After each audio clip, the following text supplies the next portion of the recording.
Judge Ontiveros. You may proceed when you're ready, ma'am. You have 2 minutes.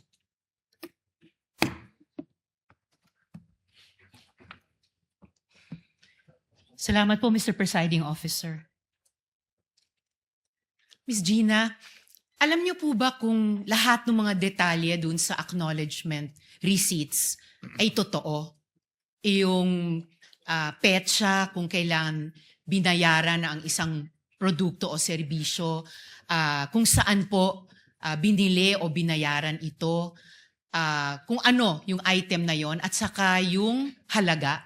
Alam niyo ba kung totoo lahat ng mga yon sa mga ARs? Nag-rely po ako sa security officer, ma'am, na si Colonel La Chica, ma'am, kasi siya po ang nag-implement, ma'am, ng mga activities regarding po in relation po sa confidential operation, ma'am.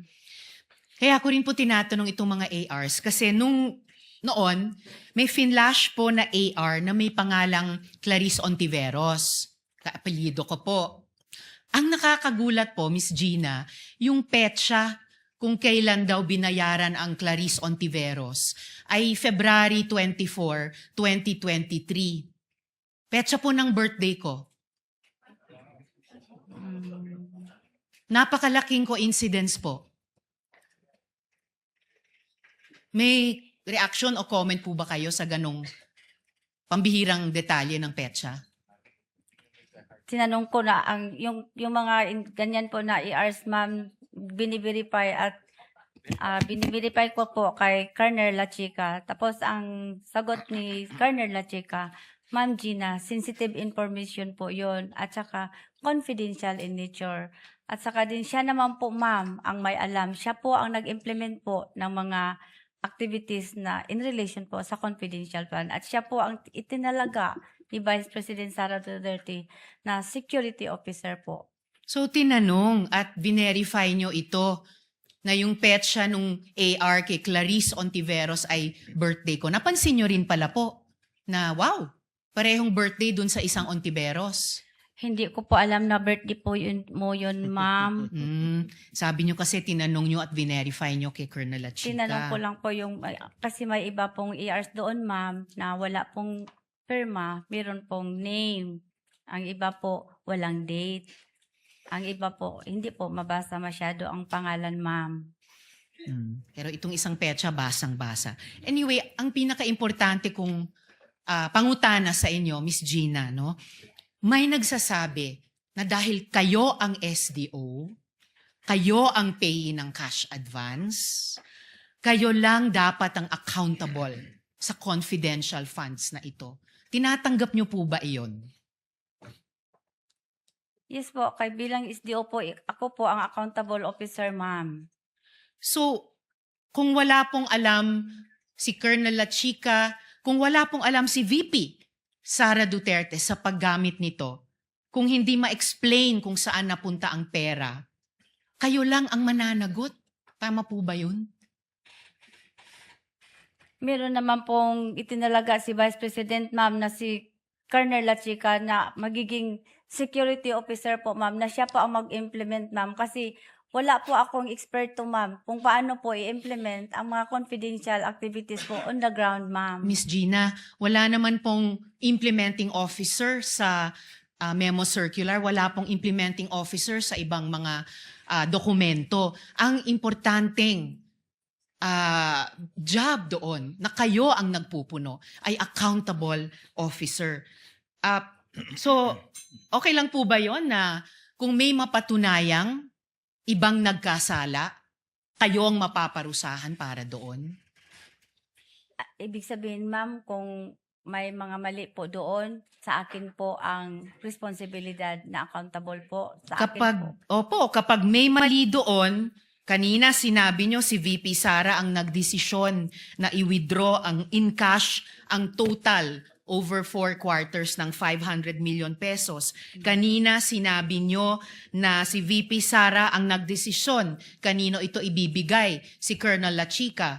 Kung mapatunayan na mali yung mga ginawang iyon ni VP Sara, okay lang ba sa inyo na kayo ang mapaparusahan sa desisyon ng iba? Kasi ako po ang accountable officer, ma'am. So okay lang po sa inyo, kayo po ang sasalo ng sisi ng iba. Kindly wind up, Senator Judge. Winding up, Mr. Presiding Officer. Tama, fair po ba yon?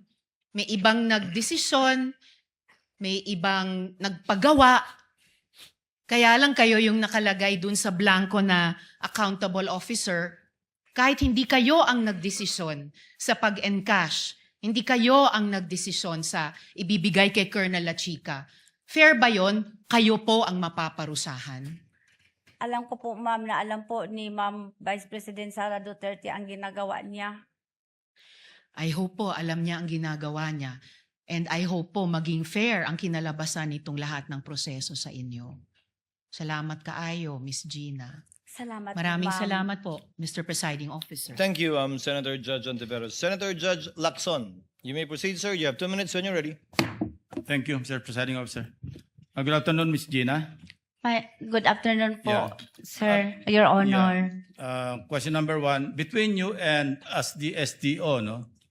And Colonel La Chica as the security officer, sa ilalim ng batas ng Republika, sino may fiduciary responsibility?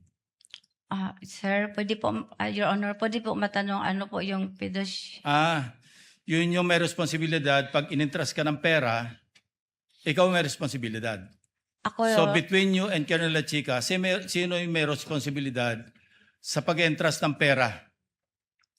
ako Public po, funds, ikaw. Ako Thank you. po, Your Honor. Yeah. So each of the 4 times that nag-withdraw ka ng 125 million pesos, diretso mo bang nire-release ka agad kay Colonel La Chica? Hindi mo na dinadaan ito sa inyong vault? May vault ka sa office, di ba? Opo, Your Honor. Yung buong 125 million, hindi na ito dumadaan sa vault mo sa office? Are you referring po kung ano pong Hindi. Kapag kasi yung vault, kaya kakailangan may vault bilang SDO, paglalagyan mo yun ng cash para safe, para secure. Opo. Paglalagyan mo rin yun ng mga classified documents para safe, para secure. Opo. So, pag gagaling mo sa bangko, dinadaan mo muna sa vault o diretso binibigay mo na kay Colonel La Chica? Pag na-encash na po ang cheque, Your Honor, habang papauwi po ako, tinawagan ko po si Colonel La Chica na Hindi, pakisagot lang, na-encash na po. dumadaan ba sa vault ng office mo o diretso kay Colonel? Yung first po na withdrawal, Your Honor, for 2022 po, hindi na po naipasok sa vault, Your Honor. Yung pangalawa, pangatlo, pang-apat? Half-half po, Your Honor. Paano yung half-half? Yung 2023, Kalahati ng 125 kay Colonel, kalahati. hindi po, Your sa vault. Honor. Ganito po, Your Honor. Sige. Yung 2023 po, Your Honor, ganun pa rin ang ginagawa ko, Your Honor. I-inform ang Vice Presidente na na-encash ko na ang cheque. And then, I also called up Security Officer Colonel La Chica na na-encash ko na ang cheque. Then, agad po, magsagot po sa akin si Colonel La Chica na, yes, Ma'am Gina, pupunta ako. Pero beforehand pa po, Your Honor, nagbigay po ng advance ng copy si Colonel La Chica sa mga expenses na to be incurred na Hindi yung ginatawag tanong ko, ko. Your Honor, yung object of expenditures, Wag mo na Your haluan Honor. ng iba, Miss Gina. No? Ang tanong ko lang, yung mismong cash, each of the 4 times na nag-withdraw ka, diretso yung 125 billion kay Colonel La Chica o meron ka pinasok sa vault? Yung, Lahat. yung, Each of the 4 times. hindi, lahat, yung last quarter po of 2022, Your Honor, lahat po ng 125 million, nirelease ko po kay Colonel La Chica. Pero yung first quarter po ng 2022, Your Honor, ang hinihingi lang po, ang nirelease ko lang po kay Colonel La Chica based sa kanyang object of expenditures is mga around 80 million lang po, Your Honor. Di ko kabisado po, Your Honor, kung ang exact amount, Your Honor. Basta mga 80 million plus or more, Your Okay. Honor. Yung sumunod na quarter. Then, after that, Your Honor, mag-submit siya sa akin ng fund utilization report, Then, Your after Honor. withdrawal, After withdrawal, Yeah. yung second quarter, Your Honor, ng 2023, 3 times ko na po na-release kay Colonel La Chica. And same also with the third quarter of 2023. 3 times ko po na-release. 3 tranches. Three Tranches. tranches. Tranches. So, okay. lipat na tayo ng topic. Kasi sa pagkaalam ko, and assume, alam mo rin ito, no? Kapag purchase ng supplies, maski paggamitin sa confidential activities, kailangan may official receipts, may sales invoices. Di ba? Napirmado ng totoong tao, hindi alias. Pag supplies, hindi yung purchase of information.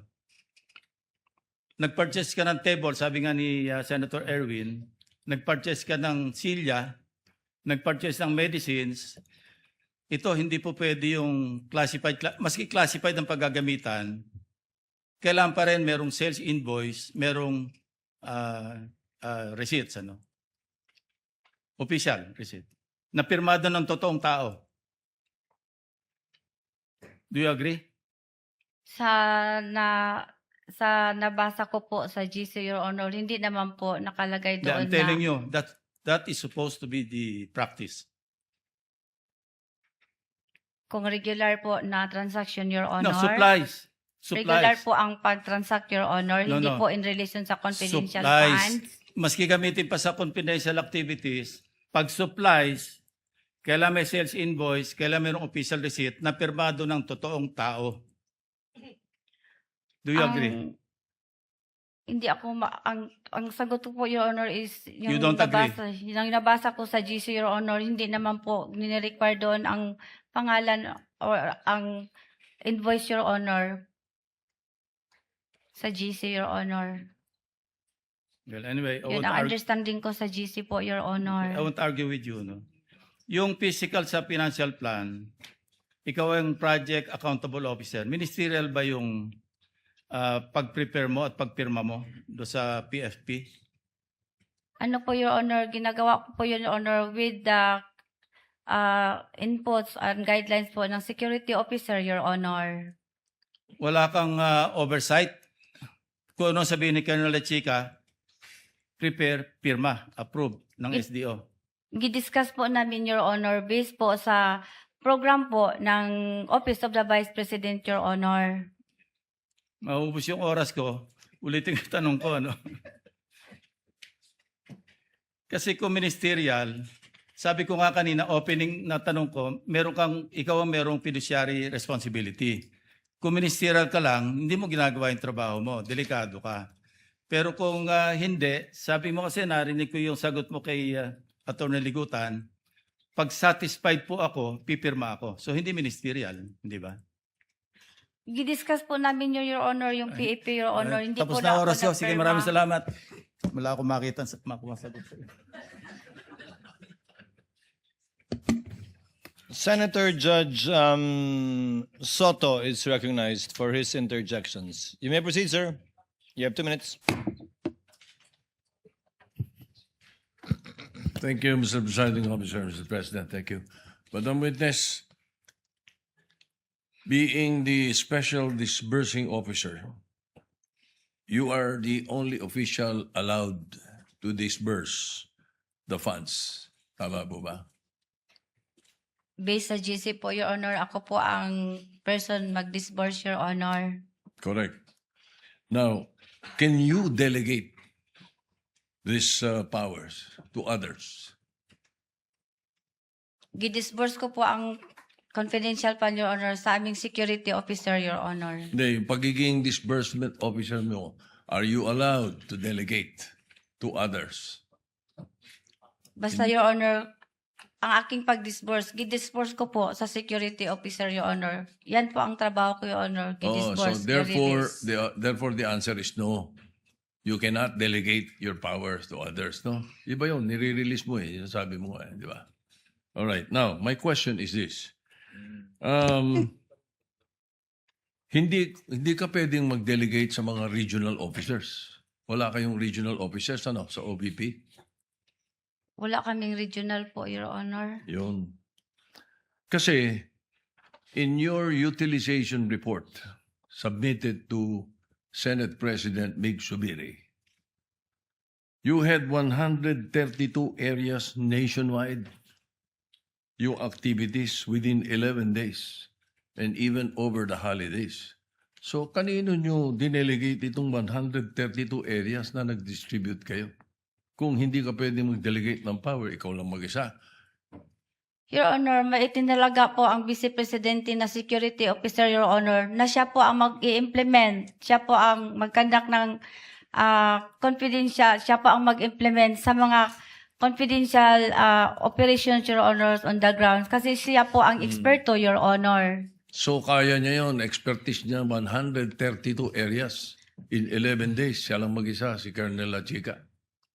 Hindi ko yan masabi, Your Honor. Kasi ang alam ko lang, si Colonel La Chica po, ay siya po ang itinalaga na Security Officer, Your Honor, ng Office of the Vice President. Ay siya po ang aming Commanding Chief, Your Honor, for the BPSPG, Your Honor. Ay, para... Ayoko na marinig yung template, Mr. President. Thank you. Senator Judge Marcos is recognized. Magandang hapon po. Maraming salamat, Presiding Judge. At maikli lang yung mga tanong ko. Huwag kayong mag-alala. So, mula nung kinuha ninyo yung pera sa bangko at tinurn over kay Colonel La Chica, may pagkakataon ba na hinawakan yung pera ni VP Sara? Wala, ma'am. At masasabi mo ba kung nakita man lang kahit isang sentimo nung pera ni VP? Wala, ma'am. Pwede mo bang sabihin o alam kung kinuha, inangkin, inagaw ni VP kahit isang sentimo nitong confidential funds na to? Hindi ko nakita, ma'am. Ay, ganun pala eh. Pero ang alam ko, kanina sinabi mo, yung liquidation and supporting documents, ito ang responsibilidad ninyo na iprepara yung mga dokumento para sa COA at sa mga opisyal. Tama po ba? Yung mga documents, di ba yun ang trabaho mo bilang SDO? Kasali po yun, ma'am. Nung naghahanda ka nitong mga papeles na to, katabi mo ba si VP? Para tignan yung mga daan-daan, libu-libong mga dokumento tungkol sa confidential funds. Nandun ba siya? Wala po siya, ma'am. Nagbibase lang po ako, ma'am, kung paano yun gagawin po doon sa GC, ma'am. Tinitignan ba niya yung bawat isa ng mga acknowledgement receipt, yung iba't iba pang papel for personal authentication? Tinitignan ba niya yan? Basta, ma'am, yung mga acknowledgement receipt, ma'am, galing po yun kay security officer, ma'am, at binigay po niya sa akin, ma'am. At siya bang nagbigay sa iyo? Inabot ba niya yung mga resibong yan na tinatanong ngayon ng prosecution? Inabot po sa akin, ma'am, na naka-envelope po ng brown envelope ni security officer, ma'am, na si Colonel La Chica, ma'am. Si Colonel La Chica at hindi si VP Sara ang nagbigay sa inyo ng mga papeles. Siya ba ang kumuha ng mga signature nung mga nakapirma sa resibo? Si Colonel La Chica po ang security officer, ma'am, at siya po ang nag-implement, ma'am, ng mga various confidential activities po, ma'am, on the ground. May nakita ba kayo na may kaduda-duda, alanganin, kakaiba sa mga dokumento? Sabi ninyo, wala naman suspicious, irregular, or questionable, di ba? Kanina. Tama po ba yun? Doon sa mga dokumento, wala ka naman nakita na findings na may suspicious, irregular, o questionable, di ba? May ano po lang yun, ma'am, yung mga walang name, walang perma, walang date, at biniverify ko po yun kay security officer po, ma'am, na si Colonel La Chica. So binuno ninyo to at tinama. Yung ba? At masasabi ba ninyo na alam ni VP Sara na may depekto? Alam ba niya na may kakulangan, may pagkamali sa mga supporting documents o hindi? Wala akong alam, ma'am. Last question na lang po, kumusta yung asawa ninyo na binisita ninyo? Alam ko, undergoing treatment sa Davao. Hindi po maganda, ma'am. I'm sorry. I'm sorry also, pinagdadasal Pakaila ko, namin ma'am. siya. I'm sorry. Thank you Sorry po. That will be all, Presiding Judge. Thank you, Senator Judge Marcos. Inom kayo ng konting tubig, Ma'am Gina. Next to interject, make his interjections rather would be Senator Judge Aquino. You have 2 minutes, sir. You may proceed when you're ready. And when Mr. the witness Presiding is ready Officer, as well. Yeah, let's give the witness some time. Are you Sige, okay, ma'am. Ma'am Gina? Can you Handa. continue? Sandali lang, sir. Oo. Inuman niyo po ng tubig, ma'am.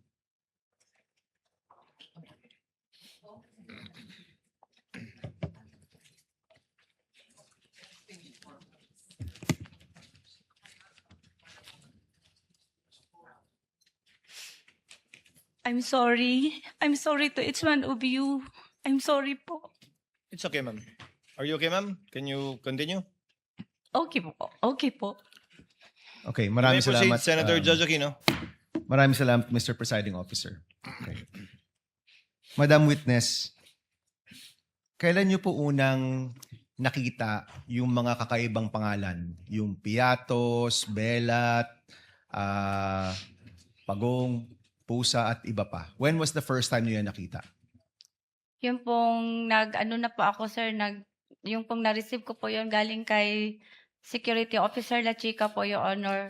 Kasi binabangga ko po yun kung tama po ba, mag-coincide po ba at magtali po ba ang hiningi niya sa akin before na nakasulat po sa object of expenditures, magtali po ba sa binigay niya sa akin na fund utilization report at saka yung mga ERs, Your Honor. So, bago pa po ito nilabas sa Kongreso, you're aware already of these names?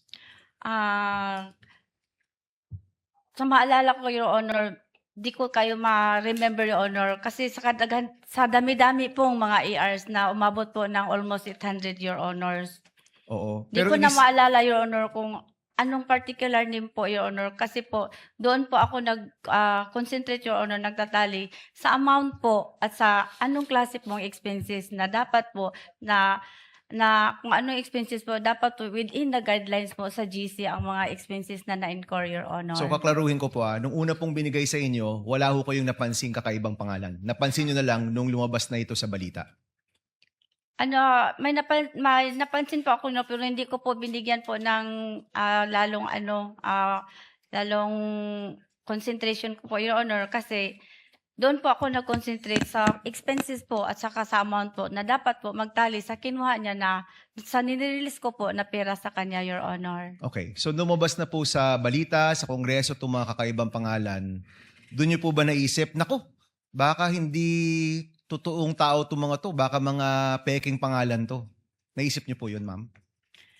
Ano na po, Your Honor, na kasi yung nag-verify po ako kay Colonel La Chica, Your Honor, ang sabi po niya sa akin na, Ma'am Gina, those are sensitive information po at saka confidential in nature po. Yung verify nyo po, kabuuan, Colonel La Chica, okay ba itong lahat? Or inisa-isa ninyo, may mga pangalan na kakaiba, may mga datos na mali-mali? Paano po yung pag-verify po ninyo? As a whole or in specific ways? Yung mga nadaanan ko lang po na mga acknowledgement receipt, Your Honor, May verify po kayong pangalan na kakaiba? di ko maalala, Your Honor, kasi more on po ako sa expenses po at saka yung sa amount Okay. po, Your Honor. So, ibig sabihin po, nung panahong binigay po yan sa inyo the first time, hindi nyo talaga pinansin yung mga pangalan. So, para po sa inyo, nung first time po yan nakarating sa inyo, tingin nyo po ba totoong tao yung mga pangalan o ang tingin nyo po ay alias po sila? Sa tingin ko po, Your Honor, naniwala po ako kay Colonel La Chica, Your Honor, kung ano po ang binigay na mga Opo. forms o mga reports nga galing sa kanya, Your Honor. Okay. Nagtiwala po ako na totoo po yun, Your Honor, at okay po yun, Your Honor, kasi siya po ang tinalagaan ni Vice President. May tiwala po din si Opo. Vice President Sara sa kanya, Your Honor. Madam Witness, I just want to be clear. Gusto ko lang malinaw na malinaw. Sa tingin nyo po, totoong tao yung mga pangalang yon o sa tingin nyo po, mga alias po sila ng mga totoong tao? Sa tingin ko po, the moment na sinabi po ni Colonel La Chica na confidential in nature po, sa tingin ko po, mga alias po yun, Your Honor. Okay, so ngayon sinasabi mo na from the first time, tingin mo alias na sila. Hindi nyo po tinanong kung nasaan yung listahan ng mga totoong pangalan. Hindi na po ako nagtanong, Your Honor, kasi confidential in nature po yun, Your Honor, at saka mga sensitive information po, Your Honor, sabi po ni Security Officer La Chica, Your Honor. Opo, pero pagdating naman po ni Colonel La Chica, tatanungin na rin namin siya kung nasaan yung listahan ng mga pangalan yon. So ito po, lumabas po ito more than 1 year na, no? More than 1 year na ho pinag-uusapan yung mga pangalang ito. And more than 1 year na rin po inuusig ang OVP, ang DepEd. From that time until now, hindi ho kayo yung nag-internal investigation. Kung totoo ba yung mga pangalan, nasaan yung totoong listahan, yung totoong names ng mga alias, nagkaroon ho ba kayo ng internal investigation? Wala ako niyan, Your Honor. Hindi ho kayo nagtaka kasi kayo po yung accountable. Inamin niyo po kanina kay Senator Ontiveros na kayo po yung accountable sa lahat ng ito. Hindi ho ba to your benefit na malaman ninyo kung ano talaga yung totoong sitwasyon? So, more than 1 year na po ito, walang internal investigation, hindi ho kayo nakahas. Alamin natin kung sino si Piatos, sino si Belat, sino si Pusa, sino si Pagong. Wala ho kayong ganyang pagtatangka o wala ho kayong ganyang effort sa inyo pong opisina. Kasi po, Your Honor, sa GC po, ang understanding ko po, Your Honor, hindi naman po kailangan po, Your Honor, na na aliases ba o hindi, Your Honor, ang nakalagay po sa acknowledgement, Your Honor. Pero In fact, Your Honor, wala pong format kung ano po ang form or template po ng acknowledgement receipt, Your Honor. last point, Mr. Presiding Officer. More than 1 year na po ito, Ms. Acosta. Hindi ho ba kung una pa lang itong binanggit ng mga congressman, may listahan na kayo, ito po yung totoong tao. Alias po yan, hindi po yan totoong tao, ito po ang mga pangalan nila, ito po ang mga mukha nila, ito po, kung ayaw nyo pong ipakita sa publiko, executive session po natin ipakita. Never ho kayo nagtangka na buuin ang listahang yan o makuha ang impormasyong yan. Iniwan nyo na po kay La Chica. Confidential in nature po yun, Your Honor. Kaya hindi na po ako nagtanong kasi confidential po, Your Honor. Okay, tatanungin rin po namin si Colonel La Chica pagdating po niya dito. Maraming salamat, Madam Witness. Thank you, Senator Judge Aquino. With the permission